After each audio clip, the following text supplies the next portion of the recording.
Génesis 22 es nuestro texto de hoy. Génesis capítulo 22. Ya nos estamos acercando a la mitad de Génesis. Génesis capítulo 22, un texto muy conocido, tal vez poco entendido, y eso es lo que vamos a hacer hoy. Estudiar este pasaje. Génesis capítulo 22. Voy a leer el pasaje y luego le rogamos al Señor que nos guíe al estudiarlo. Esto es lo que dice la palabra de Dios. Aconteció que después de estas cosas, Dios probó a Abraham y le dijo: Abraham, y él respondió: heme aquí. Y Dios dijo: toma ahora tu hijo, tu único, a quien amas, a Isaac, y ve a la tierra de Moriah, y ofrécelo allí en holocausto sobre uno de los montes que yo te diré. Abraham se levantó muy de mañana, aparejó su asno y tomó con él a 2 de sus mozos y a su hijo Isaac, y partió leña para el holocausto, y se levantó y fue al lugar que Dios le había dicho. Al tercer día alzó Abraham los ojos y vio el lugar de lejos. Entonces Abraham dijo a sus mozos: quedaos aquí con el asno, yo y el muchacho iremos hasta allá, adoraremos y volveremos a vosotros. Tomó Abraham la leña del holocausto y la puso sobre Isaac su hijo, tomó en su mano el fuego y el cuchillo, y los dos iban juntos. Y habló Isaac a su padre Abraham y le dijo: Padre mío. Y él respondió: heme aquí, hijo mío. Y dijo Isaac: aquí está el fuego y la leña, pero ¿dónde está el cordero para el holocausto? Abraham respondió: Dios proveerá para sí el cordero para el holocausto, hijo mío. Y los dos iban juntos. Llegaron al lugar que Dios le había dicho, y Abraham edificó allí el altar, arregló la leña, ató a su hijo Isaac y lo puso en el altar sobre la leña. Y entonces Abraham extendió su mano, tomó el cuchillo para sacrificar a su hijo. Mas el ángel del Señor lo llamó desde el cielo y dijo: Abraham, Abraham. Y él respondió: heme aquí. Y el ángel dijo: no extiendas tu mano contra el muchacho, ni le hagas nada, porque ahora sé que temes a Dios, ya que no me has rehusado tu hijo, tu único. Entonces Abraham alzó los ojos y miró, y he aquí, vio un carnero detrás de él, trabado por los cuernos en un matorral. Y Abraham fue, tomó el carnero y lo ofreció en holocausto en lugar de su hijo. Y llamó a Abraham a aquel lugar con el nombre de él: Señor proveerá, como se dice hasta hoy, en el monte del Señor se proveerá. El ángel del Señor llamó a Abraham por segunda vez desde el cielo y dijo: por mí mismo he jurado, declara el Señor, que por cuanto has hecho esto y no me has rehusado tu hijo, tu único, de cierto te bendeciré grandemente y multiplicaré en gran manera tu descendencia como las estrellas del cielo y como la arena a la orilla del mar, y tu descendencia poseerá la puerta de sus enemigos, y en tu simiente serán bendecidas todas las naciones de la tierra, porque tú has obedecido mi voz. Entonces Abraham volvió a sus mozos y se levantaron y fueron juntos a Berseba, y habitó Abraham en Berseba. Y aconteció después de estas cosas que le dieron noticia a Abraham diciendo: he aquí Milca también le ha dado a luz hijos a tu hermano Nacor, Uz su primogénito, Buz su hermano, Kemuel padre de Aram, Kesed, Aso, Pildas, Hitlaf y Betuel. Y Betuel engendró a Rebeca. Estos 8 hijos dio a luz Milca a Nacor, hermano de Abraham.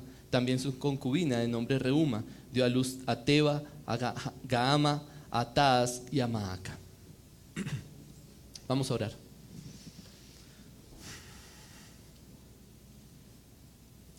Padre eterno, Señor santo, Señor justo, Señor bueno, te ruego que seas exaltado a través de este mensaje y a través de la transformación de nuestra mente, Señor, porque al leer este pasaje sé que necesitamos que nuestra mente sea transformada. Necesitamos aprender a ver tu gloria en tu palabra antes que a nosotros. Necesitamos, Señor, aprender a entender tu carácter y asombrarnos con lo que tú haces y con lo que tú eres, antes de estar pensando en qué debemos hacer nosotros o quiénes somos nosotros. Padre, te suplico que hoy, a través de tu palabra, podamos enfocarnos en ti, podamos adorarte, podamos exaltarte al conocerte un poco mejor, al entender la obra de nuestro Señor Jesucristo en la cruz, y al poder, oh Dios, ver un poco de tu corazón y de tu mente y tu sabiduría. Te lo pido en el nombre de nuestro Señor Jesucristo. Amén. ¿Qué significa Jehová Jireh? Dios proveerá, o el Señor proveerá, ¿cierto? Es un nombre de Dios, Yahweh Jireh, muy conocido. Creo que esa es una de las verdades más importantes del Antiguo Testamento. Las implicaciones que tiene esa frase son exorbitantes para nosotros, pero creo que no lo entendemos correctamente. No sé si usted ha visto lugares que se llaman Jireh. Yo conozco una panadería que se llama Jireh. Conozco una litografía que se llama Jireh. Conozco ministerios sociales que se llaman Jireh. Hasta hay una finca en La Vega que se llama Jireh. Y mi pregunta es, ¿qué están pensando al ponerle ese nombre a una panadería? ¿Cuál es la idea? ¿Cuál es la mentalidad en el momento en que una persona dice, ese es un nombre apropiado para una panadería? Bueno, me temo que no entienden lo que significa esa frase. Puede que sea muy espiritual y muy bonita, pero ¿a qué se refiere realmente? Este es el único pasaje en la Biblia en donde encontramos esa palabra, o esa expresión como el nombre del Señor, Jehová Jireh. Entonces la pregunta es, ¿qué significa? Creo que si entendemos la profundidad de esa expresión, vamos a entender el carácter de Dios y la mente de Dios de una forma única. Creo que vamos a entender el Evangelio en una profundidad que no muchos lo comprenden. Y para eso está este pasaje. Creo que es un texto muy conocido, los niños lo saben en su escuela dominical, pero ¿cuánto lo entendemos? ¿Cuánto entendemos sus detalles? Espero que al haber leído el texto usted haya dicho por lo menos como, uy, yo no sabía que esa parte estaba en este pasaje. Porque no sabemos la historia, nos la sabemos de memoria, casi todos, no puedo generalizar, pero es una historia muy conocida para aquellos que han caminado en los caminos del Señor por un tiempo. Entonces, mi oración principalmente es que este pasaje tenga un nuevo sabor hoy, se escuche como fresco, no como, sí, eso ya me lo sabía, sino que podamos, al estudiarlo, conocer a Dios de manera fresca, de manera nueva, asombrosa, profunda, que podamos ser transformados en nuestra mente, que podamos decir, yo nunca había entendido o de pronto no había meditado en esa verdad de este pasaje. Vamos a dividir el texto en 3 partes. Creo que podemos ver 3 escenas sencillas y le voy a poner un bosquejo de 3 palabras: prueba, provisión y permanencia. Yo creo que a través de esas 3 palabras podemos entender de qué se trata este texto: prueba, provisión y permanencia. Comencemos entonces con la prueba. Sabemos bien que Abraham es probado en este pasaje. De hecho, el versículo 1 dice: aconteció que después de estas cosas Dios probó a Abraham, y lo que nos cuenta es cómo lo probó. Ahora, la prueba es supremamente interesante porque es algo que nosotros no esperamos. En este tiempo, no esperamos que Dios diga algo así. La prueba es, como ya lo sabemos, versículo 2: toma ahora a tu hijo, tu único, a quien amas, a Isaac, y ve a la tierra de Moriah y ofrécelo allí en holocausto sobre uno de los montes que yo te diré. La palabra holocausto es muy interesante porque la palabra holocausto solo se usa para hablar de un sacrificio litúrgico, religioso. No es un sacrificio como, hizo un sacrificio por algo, sino es algo religioso. Básicamente, lo que Dios le está pidiendo a Abraham es que tome a su hijo de 13 años, que lo lleve a un monte, haga un altar, ponga a su hijo en ese altar, lo amarre a ese altar, coja un cuchillo, le abra la garganta a su hijo, deje que su hijo se desangre completamente mientras recoge toda la sangre en un frasco y luego le prenda fuego a su hijo. Eso es lo que está pidiendo Dios. ¿Por qué lo sé? Por la palabra holocausto. Vaya a Levítico y va a encontrar allá todo el ritual para hacer un holocausto. Había que coger al cordero del cuello y abrirle el cuello y dejarlo desangrar. Y luego quemarlo completamente. Eso es lo que está pidiendo Dios. El que diga que seguir a Dios es fácil, no conoce este pasaje, ¿cierto?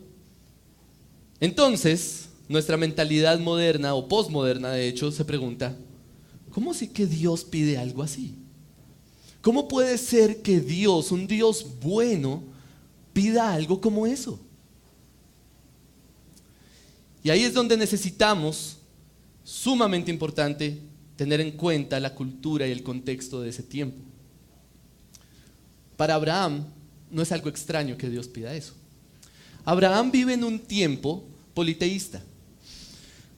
Y en un lugar politeísta, porque en este tiempo también hay politeísmo, pero en nuestra cultura occidental, entre comillas, no es tan común, ¿cierto? No es común que alguien tenga muchos dioses. No, se sabe que hay un dios o es ateo, ya, eso es todo. Pero en el tiempo de Abraham y en el lugar donde vivía, las culturas tenían muchos dioses. Y no era extraño que la deidad exigiera el sacrificio de alguien amado para satisfacer sus demandas. No era extraño. De hecho, en el tiempo de Moisés era muy común. Había un dios en Canaán que se llamaba Moloc. Y ese dios parece que era como una estatua gigante con las manos así. Y esas manos las calentaban y ahí ponían a los bebés y los sacrificaban.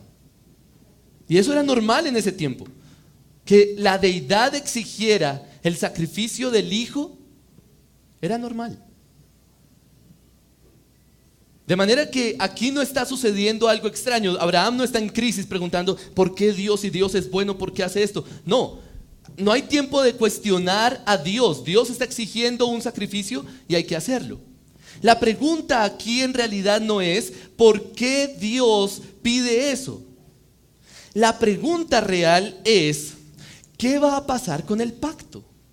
Espero que usted ya tenga esa mentalidad de los textos anteriores. Porque este pasaje está escrito en un contexto en el que estamos hablando del pacto y la pregunta todo el tiempo es, ¿se va a cumplir lo que Dios prometió? Dios prometió un hijo, Abraham, ¿cierto? Sara se ríe. La pregunta es, ¿hay algo imposible para Dios? Después vemos a Abraham llegar a donde Abimelec y entrega a su esposa como si nada estuviera pasando. Y uno se pregunta, bueno, ¿y si Sara llega a tener un hijo con Abimelec? ¿Qué pasa con la promesa? ¿Qué pasa con el pacto? Todo el tiempo está preguntándose uno, bueno, ¿sí se va a cumplir o no? Han pasado muchos años y por fin Dios le dio un hijo a Abraham que se llama Isaac. Y ahora le exige que lo sacrifique. Sencillamente, Dios tiene una exigencia que hacer y demanda que su hijo sea sacrificado. La pregunta no es por qué, la pregunta es ¿qué va a pasar ahora con el pacto? Miren el versículo 2 nuevamente. Hay una frase que describe a Isaac ahí, ¿se da cuenta? Realmente dos. La primera es único. Toma ahora tu hijo, tu único. Realmente no es el único hijo de Abraham, ¿cierto?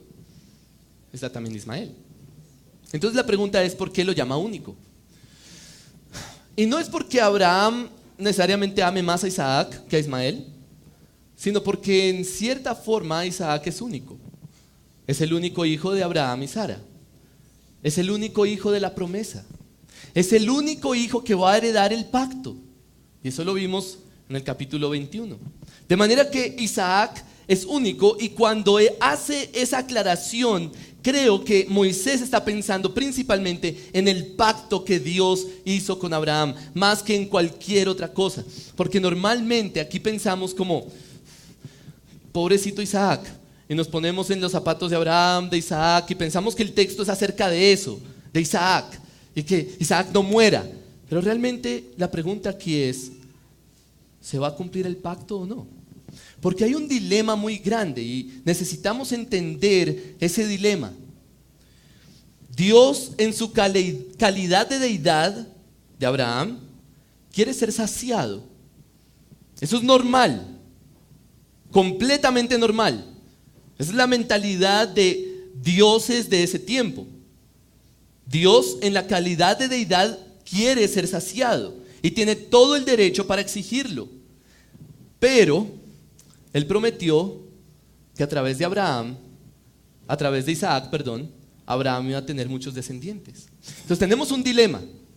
O Dios es saciado o el pacto se cumple. Pero parece como que ambas cosas no se pueden cumplir, ¿se da cuenta? O Abraham hace lo que Dios quiere y Dios es saciado con el sacrificio de Isaac, o su pacto se cumple. Pero parece como que ambas cosas no pueden suceder al mismo tiempo. Son mutuamente excluyentes. Lo interesante es que esa situación no es rara para nosotros, no es diferente de la situación de toda la humanidad. Este pasaje describe lo que es el dilema de toda la humanidad.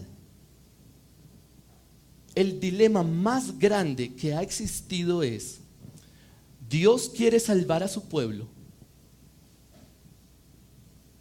Dios castiga el pecado. Si una de las dos es verdad, la otra, ¿cómo va a suceder? Dios ha prometido salvación a su pueblo, pero Dios es justo y castiga el pecado eternamente. Si Dios quiere salvar a su pueblo, ¿cómo va a castigar el pecado si su pueblo es pecador? Y si Dios quiere castigar el pecado, ¿cómo va a salvar a su pueblo si su pueblo es pecador? Ese es el más grande dilema que existe en la Biblia. Y no es raro en este pasaje. De hecho, es como la primera vez que se nos presenta la situación de esa manera. No debería ser extraño para nosotros esa situación, porque es exactamente de lo que se trata el cristianismo. El cristianismo es precisamente la solución a ese gran dilema. Dios debe ser saciado en sus demandas y el pueblo de Dios debe ser salvo. ¿Cómo? ¿Cómo va a ser Abraham? ¿Cómo va a ser Dios para que haya sacrificio y al mismo tiempo se cumpla el pacto e Isaac tenga muchos hijos? Entonces viene la pregunta de Isaac, ¿no? Este texto es interesante porque no voy a recontar la historia, ya la conocemos, pero es como Abraham caminando en suspenso, muchos detalles, hasta Moría. Pasan 3 días, Abraham le pone a su hijo toda la leña, lo pone a cargar la leña, él lleva el fuego, van caminando, y como el texto es como lento, ¿no? La historia es como lenta. Y entonces Isaac hace una pregunta: Padre, aquí están el fuego y la leña, versículo 7, pero ¿dónde está el cordero para el holocausto? Es la pregunta clave del texto, ¿no? ¿Dónde está el cordero para el holocausto? Y ya sabemos que es Isaac. Isaac no lo sabe. Lo interesante es la respuesta de Abraham. No me pregunten qué está pensando Abraham, porque es imposible meternos en la mente de Abraham, pero parece como si estuviera diciendo algo como: Dios sabe. Él está dispuesto a matar a Isaac. No está dispuesto a decirle: te voy a matar. Pero la respuesta de Abraham comunica algo más. Comunica sencillamente: ya sé que Dios va a actuar, no sé, ya sea que tenga que matarlo. Por ejemplo, el autor de Hebreos está convencido, no sé cómo, pero el autor de Hebreos está convencido de que Abraham creía que Isaac iba a resucitar. Puede leerlo en Hebreos 11. No sé cómo, aquí yo no veo que Abraham piense eso, pero lo que sí veo es que Abraham sabe que todo está en las manos de Dios. Ya lleva mucho tiempo jugando a la incredulidad, ¿no? Ya, ya Dios le ha demostrado de 1000 maneras que Él va a cumplir su pacto. Entonces, Abraham solo responde, Dios proveerá. Entonces pasamos a la segunda parte de este texto, que es la provisión. En esta parte, lo que vemos es Abraham llegar al punto máximo en el que ya está dispuesto a matar a su hijo. Dice en el versículo 10, entonces Abraham extendió su mano, tomó el cuchillo, nos lo podemos imaginar, creo que hay imágenes por ahí de Abraham así, ya está a punto de sacrificar a su hijo.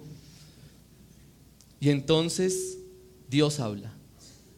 El ángel dice, no extiendas tu mano contra el muchacho, ni le hagas nada, porque ahora sé que temes a Dios, ya que no me has rozado tu hijo, tu único. Podemos enfocarnos en Isaac y decir, bueno, Dios no permitió que Isaac muriera, gloria a Dios.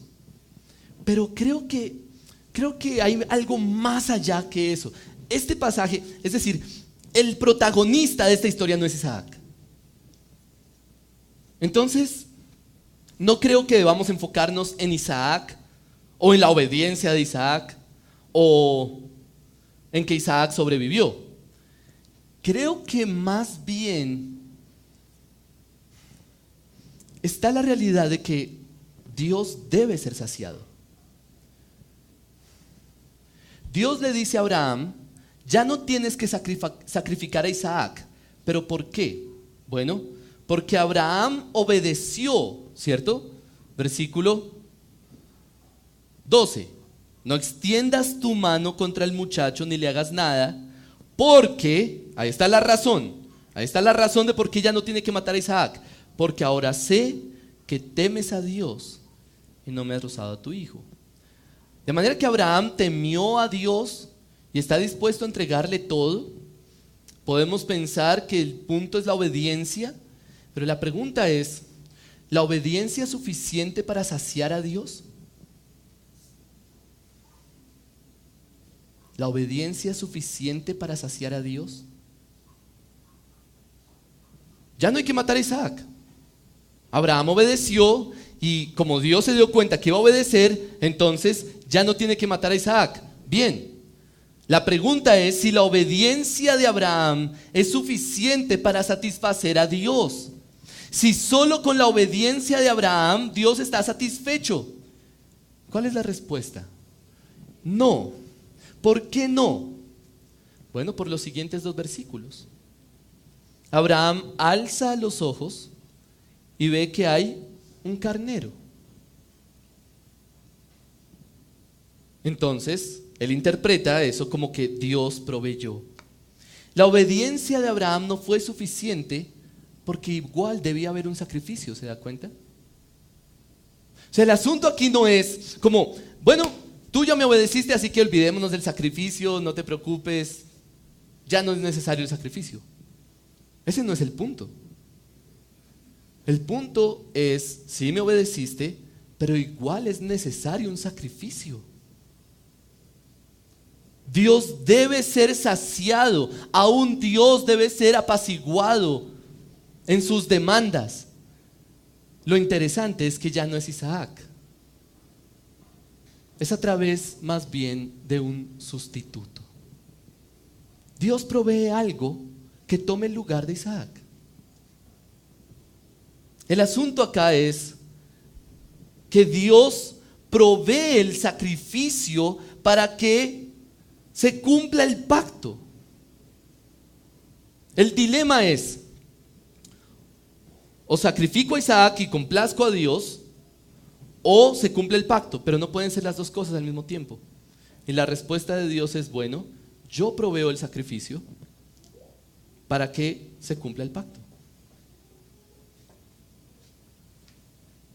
La obediencia de Abraham es importante y la vamos a ver ahora, pero no es suficiente. Debe haber un sacrificio. Debe haber un sacrificio.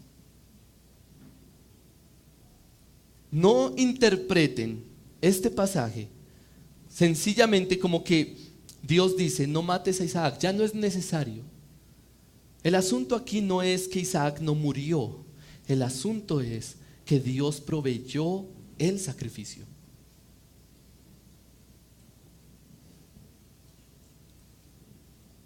La obediencia de Abraham hace que Dios acepte un sustituto en lugar de Isaac.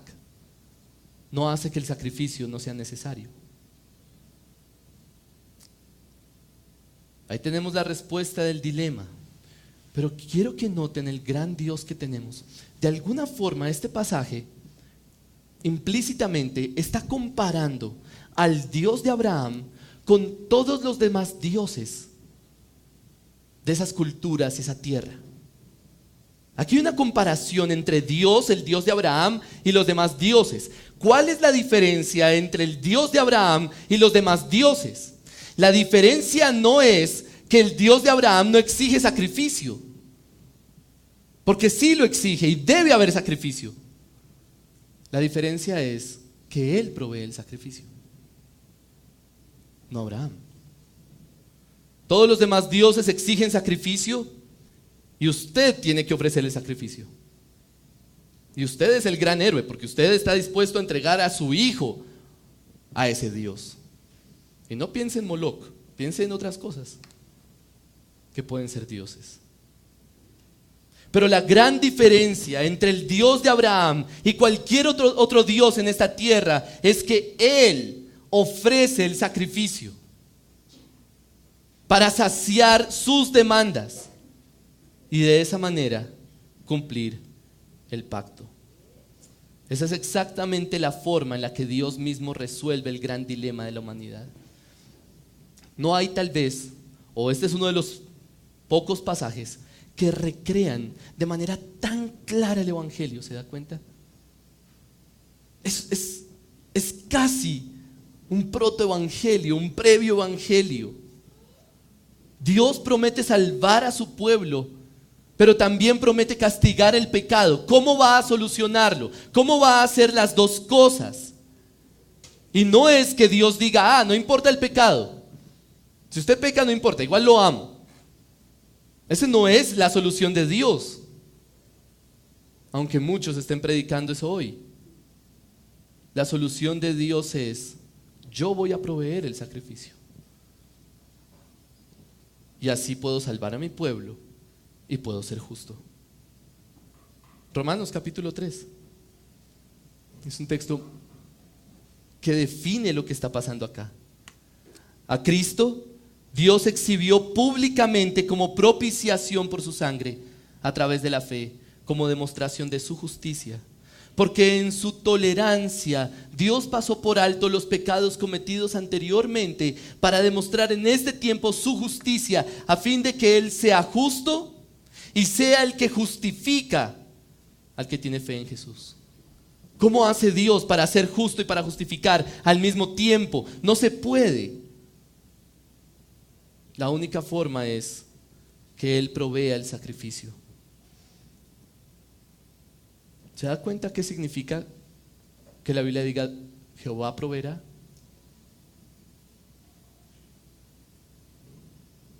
Muchos cristianos usan esa frase como un mantra. El Señor proveerá. ¿A qué se refieren? ¿Y a qué se refiere este pasaje? Es muchísimo más que simplemente Dios nos va a proveer la comida mañana o el trabajo mañana o cualquier otra cosa de esas. Lo que está diciendo es Dios va a proveer un sacrificio para cumplir el pacto, para cumplir sus promesas, porque no hay forma de que haya sacrificio, que nosotros pongamos el sacrificio y al mismo tiempo que Él cumpla el pacto. Dios proveerá. Dios solucionará el dilema porque nosotros no podemos hacerlo. Nuestra esperanza finalmente no es simplemente que Dios proveerá. Nuestro gozo es que Dios ya ha provisto. Y creo que cuando usted lea este pasaje, debería hacer una pequeña anotación en la frase Dios proveerá, no diciendo Dios me va a proveer mañana la comida sino Dios ya ha provisto. Dios ya proveyó. Ya no hay más provisión. El sacrificio ya fue dado. Me llama mucho la atención que este monte, el monte Moriah, se llamó Dios proveerá. ¿Por qué Abraham no lo llamó Dios ya proveyó? Si ya había provisto. Y creo que precisamente es mostrándonos que había una provisión más. Había una provisión más grande y más importante para nosotros. Pero hoy sí podemos decir, Dios ya proveyó. Ya no hay más provisión. El sacrificio ya fue hecho. Y entonces viene finalmente la permanencia. La última parte del pasaje. Este texto no se trata simplemente de, Abraham estuvo dispuesto a entregar a su hijo, qué duro, bien, y Isaac también es muy obediente, y eso es. ¿Sabe por qué estoy seguro que es así? Que no se trata principalmente de Abraham, sino del pacto de Dios, Él proveyendo para cumplir el pacto. Por los versículos 15 al 19, me llama mucho la atención que usted se sabe esa historia de memoria. Puede ser que se sepa esa historia de memoria y no tenía ni idea que estaban esos versículos. De pronto usted no se acordaba. O sea, no, yo me acuerdo hasta que Dios dice no lo mates y ya, y se van para su casa felices. Pero en los versículos 15 al 19, ¿qué? Realmente hasta el 18. Por mí mismo he jurado, declara el Señor, que por cuanto has hecho esto y no me has rehusado tu hijo, tu único, de cierto te bendeciré grandemente, multiplicaré en gran manera tu descendencia como las estrellas del cielo y como la arena en la orilla del mar, y tu descendencia poseerá la puerta de sus enemigos, y en tu simiente serán bendecidas todas las naciones de la tierra, porque tú has obedecido mi voz. ¿De qué está hablando eso? La promesa, el pacto. Esas frases ya las hemos escuchado en Génesis, desde el capítulo 12. Esto no es simplemente como, me obedeciste, entonces mañana te voy a dar todo y te voy a hacer rico y todo esto. Eso no es la bendición de la que está hablando acá, está hablando del pacto, de la bendición a todas las naciones. Hermanos, porque Abraham hizo esto este día, nosotros estamos en el pacto hoy. ¿Se dan cuenta de lo importante que es este texto?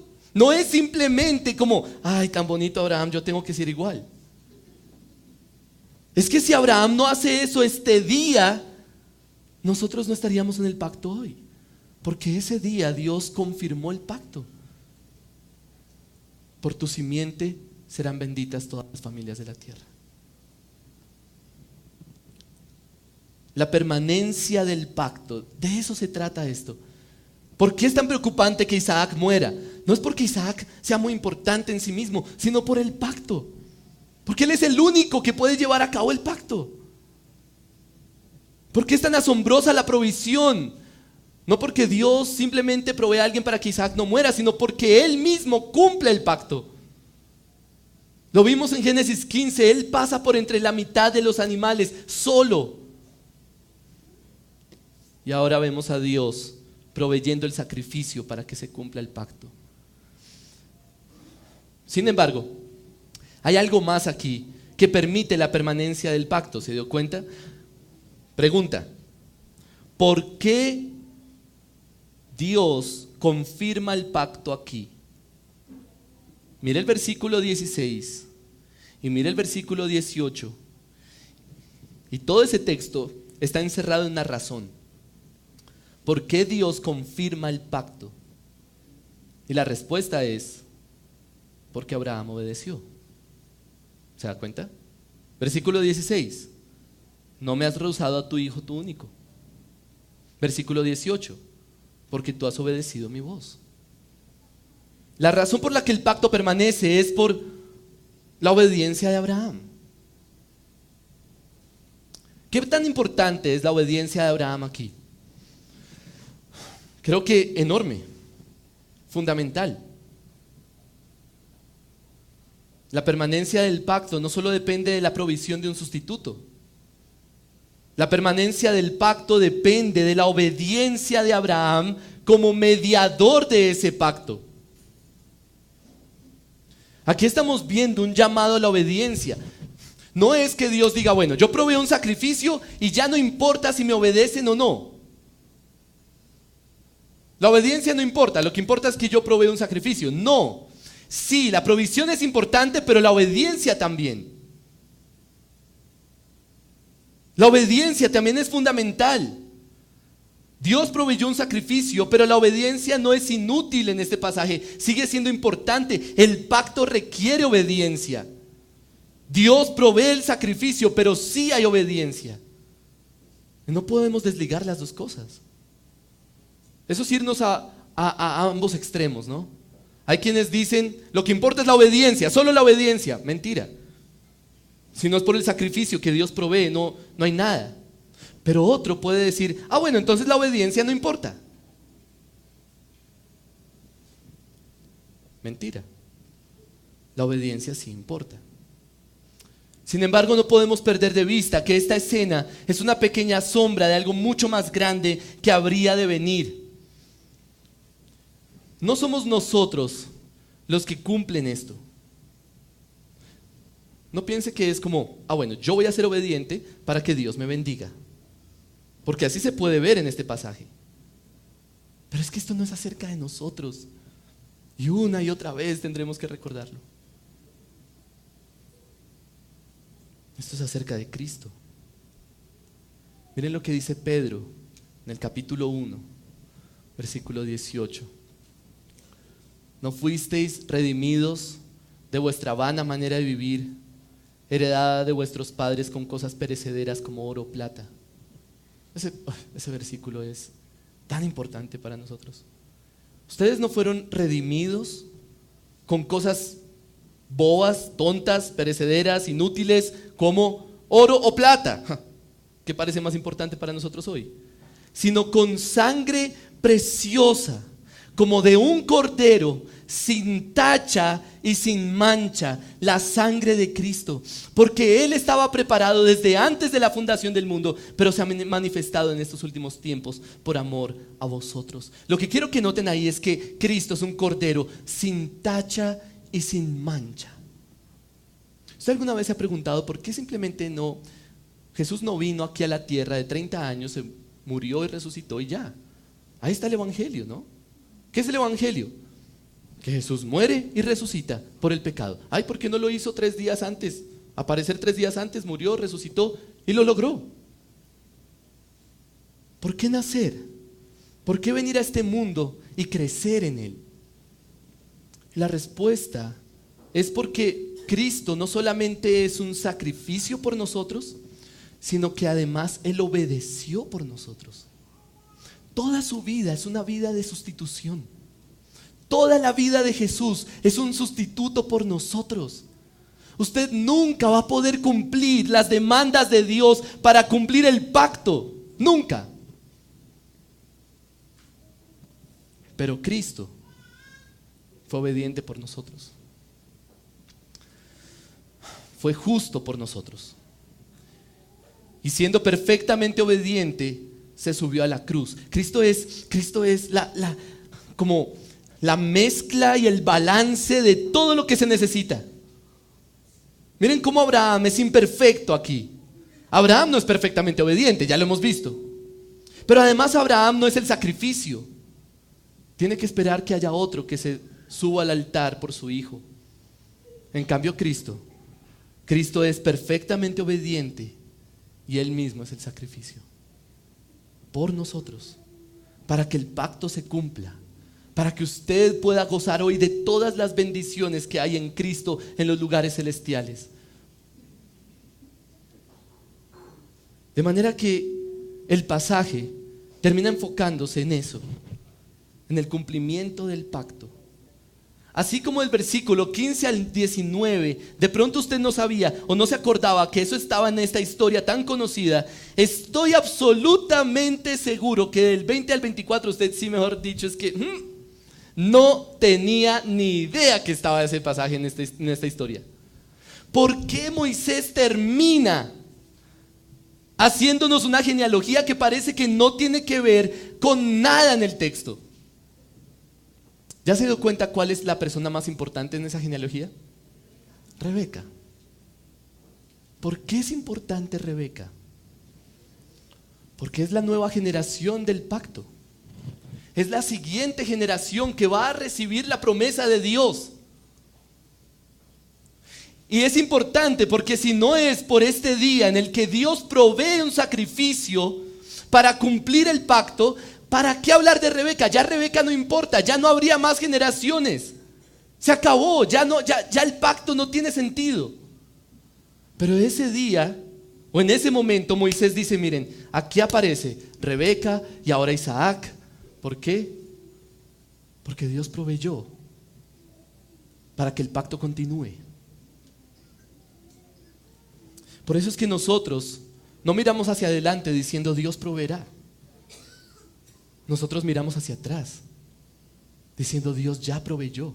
Y por ese día en que nuestro Señor estaba colgado en la cruz, en una obediencia perfecta y completa y en un sacrificio perfecto y puro, por ese día, hoy, usted como una nueva generación del pacto, usted puede disfrutar de todos los privilegios, de toda la bendición que hay en Cristo. Así que no piense solo en dinero, no piense solo en comida y en provisión diaria. Todo lo que Cristo compró para nosotros, porque Él es la provisión para el cumplimiento de ese pacto. Quisiera terminar pensando en si hay alguien que de pronto no cree en Cristo aquí. Hay muchos creyentes que se dan cuenta un día después de muchos años que no son creyentes. Y a muchos nos ha pasado eso. Y me parece muy importante terminar este pasaje enfocándome en examinen su fe y asegúrense que su esperanza está en esa provisión de pacto, en el sacrificio, en el hecho de que Dios proveyó a alguien para nosotros. Porque miren, todos los seres humanos están amarrados en ese altar. Todos. Toda la humanidad es finalmente el sacrificio que Dios demanda como la deidad justa. Todos estamos amarrados a ese altar. Todos nacemos amarrados a ese altar, solo esperando que el cuchillo descienda sobre nosotros y se cumpla la demanda justa de nuestro Dios. Pero hay un sacrificio disponible. Hay un sacrificio disponible como sustituto.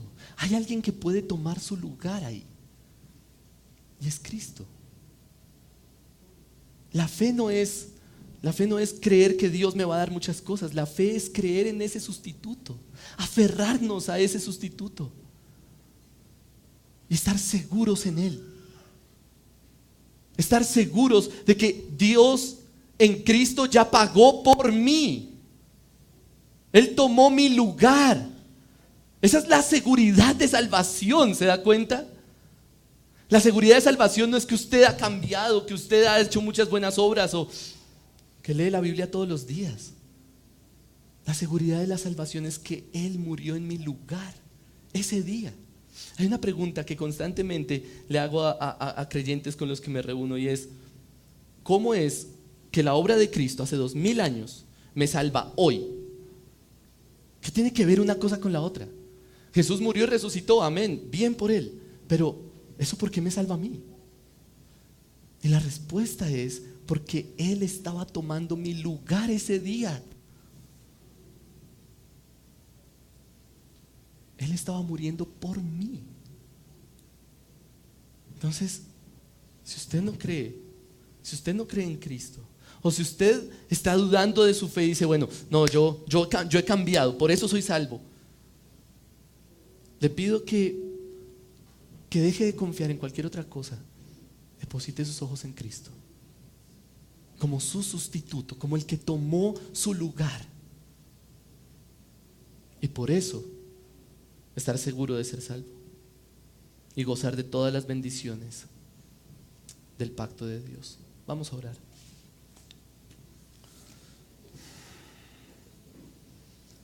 Padre, te damos gracias porque eres un Dios asombroso, eres un Dios santo, es decir, eres único. Entre todos los dioses que esta humanidad ha creado y construido, que son falsos finalmente, la gran diferencia es que tú provees. Tú no eres un Dios que depende de nosotros, tú provees para que nosotros dependamos de ti. Te ruego, Padre, que a partir de este día nuestra mente piense un poco distinto. A partir de este mensaje podamos pensar en tu provisión no como algo terrenal y trivial, sino como el hecho más grande y asombroso que has provisto por nosotros a tu Hijo. Te doy gracias por nuestro Señor Jesucristo. Te doy gracias porque Él estuvo dispuesto a subirse a esa cruz por nosotros. Y ahora te ruego que podamos vivir disfrutando de toda la bendición que Él compró para nosotros, no tratando de ganárnosla, sino disfrutándola, porque tú has provisto. Te ruego, Señor, que produzcas adoración en nuestros corazones, que podamos deleitarnos en esta verdad el resto de este día. Te lo pido en el nombre de nuestro Señor Jesucristo. Amén. Señor los bendiga.